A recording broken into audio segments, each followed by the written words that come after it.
Hi guys! Ayan. Ano ba araw na yun? Tuesday. Pinakam ako ng tita ko na sabi na wala na nga doon lola ko. Pero hindi ko alam kung malulungkot ako. Pero malungkot na masaya kasi masaya dahil wala na siyang pain sa heaven. I mean, hindi na siya bulag doon. Happy-happy na siya with God. Malungkot kasi syempre ganun ulit. Yung presence niya kasi mamimiss mo. And, ayun, ganun talaga ang life. Pero okay na rin. Nakakatuwa lang kasi alam nyo ba, sabi daw niya last time sa tita ko kay Tita Gemma, kasi Tita Gemma nagbabantay sa kanya. Sabi daw niya, parang nasa tabi daw niya si Kaka, tapos sabi daw, tapos kinakausap daw si Kaka na huwag kang aalis dyan, ganyan. Kaya, ayun. Ano daw, kinilabutan daw si Tita Gemma habang sinasabi ni Mimi yun. Pero yan, pahinga na sila, mas okay na rin yun. And tanggap ko na rin naman, naiyak na ako kanina kasi syempre malungkot ako kasi wala na kayong mabibisita doon. Pero sabi ko nga is nagawa na lahat ng purpose sila na alagaan lahat ng anak at pamangkin. And grabe talaga, grabe sila. Yun ang purpose sila sa mundo, nagampanan nila kaya hindi sila masyadong, hindi talaga sila pinahirapan ni God. Yung lola ko parang, nun lang, huminga na lang doon ng malalim tapos nawala na siya ng hininga. Kanina 8 o'clock tabago kay Tita Gemma. Ayun, kinuha na siya ng St. Peter. So, same pa rin kung saan binurol yung lolo ko doon din. Hindi ko lang alam kung kailan siya ililibing kasi sa Sunday nga may race nga to. Say hi ka muna, say hi! Say hi! Ay, may topak guys. So, sige, later na lang yan. Punta na rin kami kila mama. Wow guys, si Hugo asan na? Puro kami gawa kami dito. Ayan o guys, pinadala ulit ako ng sample room. Ano kaya to? Wait. Wow. Ano siya? Yes, Papa Dex. Ano bang tawag dito? Food supplement? Wait lang. May Bello Collagen pala guys. Guys, pinadalan din ako ng Care Bear ng light. Thank you! Super light siya, so paghahaluin ko na lang yung dark tsaka light. Ayan guys, ito yung lagay ng lipstick ko ngayon. Kaya kumain ako ng chocolate, parang bungi ako kanina. So ito yung lipstick ko, tingnan nyo oh. Ang kinain ko is yung mussels na may sabaw. Wala. Hindi siya nawala. Hindi siya nabura. Diba? Guys, imimit muna namin yung pagbibigyan ko ng GC dun sa, dito lang, siya na mag-a-avail ng GC ko sa Malate. Yan, sobrang happy ako kasi share ko. Hindi ko kasi magagamit kasi malayo rin kami doon. So guys, ayan na siya. Hindi na kami kasi mahirapan kami dun mamaya. Hello! Thank you! Say hi! Hi! Thank you! Dito na kami ngayon guys sa Evia. And may 4 PM merong meeting si Daddy. Kaya after ito, punta muna kaming mall tapos babalik na kila mama. Tutulungan ko na lang si mama mamaya pag patutulogin ko si Hugo kasi marami siyang asikasuhin dahil nga magpe-prepare sa mga food doon sa wake ni Mimi. Yan. Ito yung maganda sa work ng Daddy ngayon kasi bago siya mag-work, may family day kami. Like before talagang umaga, tulog pa si Hugo, uuwi siya, patulog na. Diba? Kaya... Mazda, mami. Yan yung sedan, yan, no? Wait lang, patinan ko na yung Mazda na to. So, ayun na nga guys. Ang bango-bango talaga dito sa Evia. As in, sobrang bango. Ang sarap na kami, nakaka-relax. Anyway, titingin muna kami sa food court kasi titingin ako ng salad dun. So, kasi dinner ko salad. Kain siya ng Coco Crunch. Coco Crunch. Say Coco Crunch. Crunch. What's that? Coco? Crunch. Very good. So, gusto niya yan.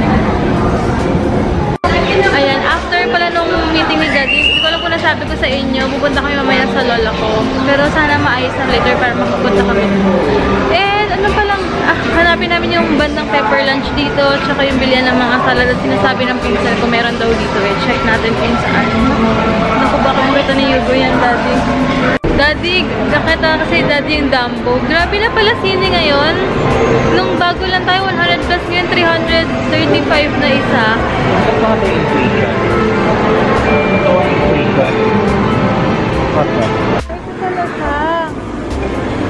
Dito daw nag-work yung pinsan ko eh, sa pepper lunch. Hindi ko sure. Nicole, isang pencil ko na tigatagig. Check natin dito sa Steaks, that's onion rings. Ang dami pala dito, Daddy, oh. Ay, na-steak na rin, 279. Oo, no. Ang social naman ng place dito. Ito yung parang food court pala na sinasabi ng pinsan ko. Pero hindi na... Ha? Mukhang conducive to. Yup. Dito, oh, maganda yung place, oh. Ang dami pala dito sa loob. Sabi ko, wala na raw dito. Kaya nga, dito food court tawag nila ito kasi social nga yung mga food, eh. Ito nga may street food, so street foods talaga, street food. Tama? Tignan mo, fishball, 10 pieces, 30 pesos. Hindi naman siya nagkukuripot, guys. Okay na namang gumastos, pero sana makatarungan, diba? Ang dami dito, Daddy. Ito, Happy Greens. Ito yung binibila ni Ate Kay. Ito. Check natin yung mga salad nila dito. Ito pala. So, ito pala siya.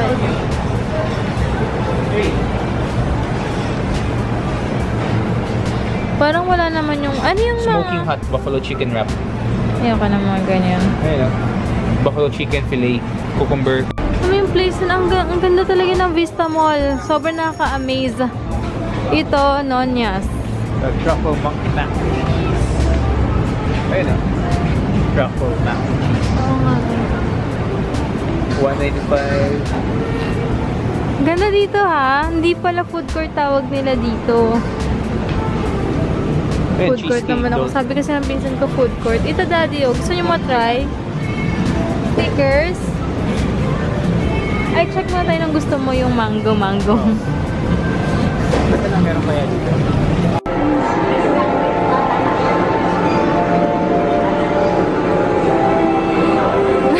Titingin kami, guys, ng salbabida dito. Oh, bike!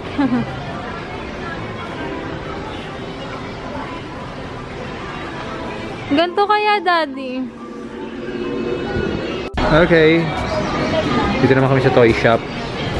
Parang too big pa yan sa kanya. Oo. Di ba siya magpa-float-float lang? Pang ilang taon yan?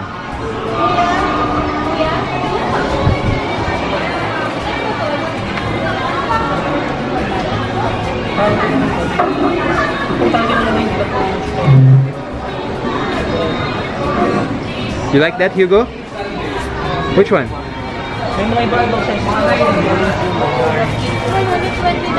Wow! Ganda ba? So you like that for your birthday, Hugo? So we can swim? Dito no, cute to kasi. Yeah, sige. Saktong-sakto. Asan ka, kuya? Kunin ko lang mo sa baba. Sige, please. Wow, that's good, Hugo. Oh, yay! Yeah, you're gonna swim with that, huh? Can I see? You don't need to... Nakataas ang kamay niya. Swim. Ay, That's Hugo's swimwear. so... Nice floater. Okay na siya sa ano. Ay, parang tutumba yan. Hindi naman ah. Hindi naman, nakalutang lang yan. Wow, I like it. Sobrang happy siya sa 49. Mas gusto niya, buti nga mumurahin lang gusto niya. Yellow. Yellow, you have green. Green. Pink.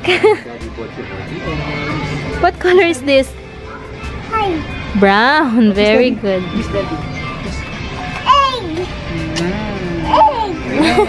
You're so happy with your eggs. Show Wawa your eggs. Dali. Chihuahua. Kinder. Wow, eggs daw. Eggs kasi marami. Ayan po yung nire-request nila, ma. Next time, puto naman i-share mo sa kanila. Yan pala yun. Nakalimutan natin. Next time. Baby ko pa, ma? Ando sa... Wala na, pinapalala. Wala na? Kasaba niya sa banyo. Nandun sa ano. Siray? Magay lang kayo dun, no? Sa mga... Hi! Hey, hi! What's up? See ya. Galagay ulit tayo ng puto naman. Wait lang, guys. May lipstick, oh. Ganda. Asan galing? So, Will. Wala akong ganyan. Ano ba ganang color? May nakaisa color red. Ito kasi gusto ko dark, eh. Kasi pang sandok. Ako na magsasandok kasi ano yan. Ako na, magsasandok. Pag may kalat. Ayun, may maliit lang. Huwag po nung umaalsa yan, Dede. So, tignan mo, testingin natin. Nawa kung pakita ko na sa'yo. Sige pa, sige pa, sige pa, sige pa, sige pa. Ayan. Okay na yan. Pero malaki. Ha? Kung ano na lang naman yan, pero dahil masyadong madami. Oo ba? Ang pwedeng kainin dito, te. Ang sarap, guys, oh. Kain to may puto. Sarap. Wow. Prepare na. Naka na. Hey guys, papunta na kami ngayon sa wake ni Mimi. Dito tayo kakaliwa, di ba? Hindi pala siya St. Peter. Chapel pala siya kasi yung ano tawag dito, yung ano ba tawag doon, yung may nagpagamit sa kanya na asawa ng anak niya. Yon. Kaya doon siya. Hindi pala siya St. Peter. Akala ko St. Peter kasi yung text ng tita ko nakaready na daw yung something ganun pala. Ewan ko. Hindi naman siya St. Peter kasi hindi siya chapel ng St. Peter. Ata this, baka chapel pero yung ginamit na mga gagamitin St. Peter.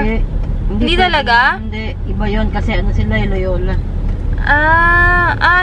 Okay. Siya ililibing niya kapatid. Doon din kay Kaka. Sa tabi niya? Magkatabi na sila ni Kaka pag ililibing siya, guys. Fresh na fresh pa yung ano katawan ni Kaka doon, tapos si Mimi na sumunod. Dito pala, guys, yun. Dito pala, cemetery na pala to, no? Cemetery pala to. Ito na, guys. Si Tita Des iyak na iyak kasi love na lang. Ayan sila, oh, si Tita Cherry. Andun.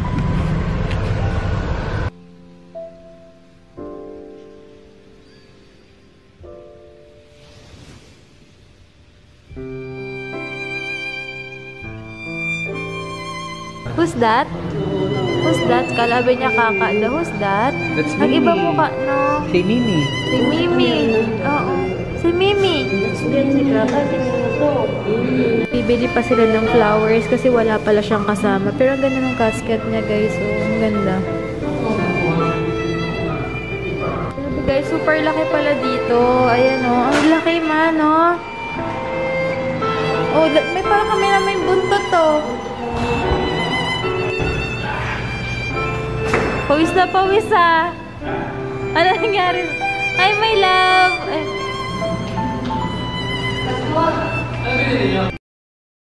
Bahay na kami guys. Yun naman siya, oh. Food trip pa rin.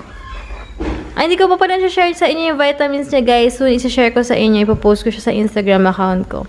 Kumakain siya ng breadsticks and fries. And ito yung milk niya. Fresh milk yung gusto niya ngayon. Yung Nestle fresh milk. Ano yung itsura niya, guys? Oo. Say bye-bye. Say bye-bye. More. More? Okay, go. Get it. Get more. Hey guys! Ayan, bahay na kami. Grabe. Parang nakaka-drain kasi Wait lang. Ano mo tong anak ko, diba? Kaya ako magbablog. Tsaka siya dudodo. Wait lang guys. So, ayun na nga guys. Parang nakaka-drain lang yung feeling na kasi malungkot ka.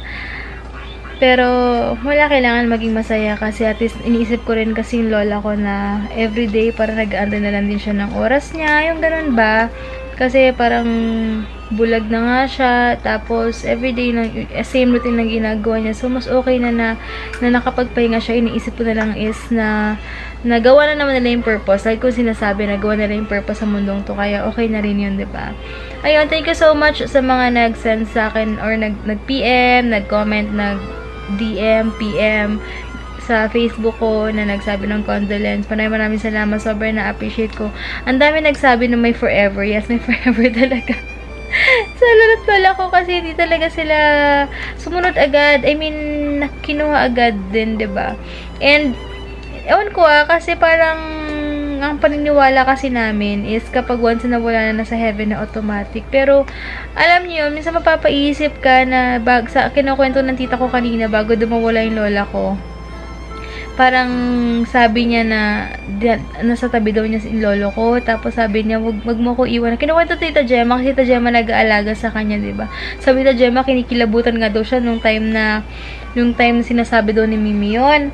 Tapos, before pa noon, sabi ng tita ko kanina, sobrang nagpasalamat daw yung lola ko. Sabi niya, Gem, maraming salamat sa pag-aalaga mo sa akin. Yung ganyan kasi siya talaga tsasyaga. Yung si Tita Gemma, medyo may ano ba, slow siya, ganyan. Pero maaasahan mo siya sa mga ibang bagay mautusan mo. Yun nga sa pag-aalaga ng lola ko. So, siya yung nag-aalaga sa lola ko, tsaka sa lolo ko. So, sobrang nagpasalamat doon yung lola ko sa kanya. Parang, di ba, parang feel niya na rin siguro na kukunin na siya ni Lord. Siguro may mga sign na hindi na siya sasalita kasi wala naman siyang kausap doon. Pero, ganun lang. Tapos, wala, nakita ko lola ko na iyak ako kanina. Pero, after noon, ma-feel ko na happy na ako. And, ayun, at peace na siya with God na parang, ang gagawin na lang nila doon is everyday mag-worship kay God. Masaya na sila doon, di ba? Ayun, so, Sunday daw ang libing. Hindi matutuloy yung pag-grace ni Hugo kasi priority namin yung libing ng lola ko, syempre.